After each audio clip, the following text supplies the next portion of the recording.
108 নম্বর ওয়ার্ডের কাউন্সিলর সুশান্ত ঘোষ তার ঘনিষ্ঠ হায়দার, এই হায়দারের ঘনিষ্ঠ মিরাজ, যে মিরাজের বিরিয়ানির দোকান, এই মিরাজ ওখানে যে বিল্ডিং টিল্ডিং হতো সেখানে সাপ্লাই করতো জিনিস।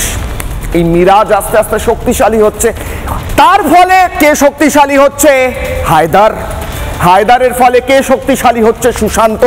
সুশান্ত হচ্ছে টিএমসি কাউন্সিলর। আর উল্টো দিকে রয়েছে মিনি ফিরোজ।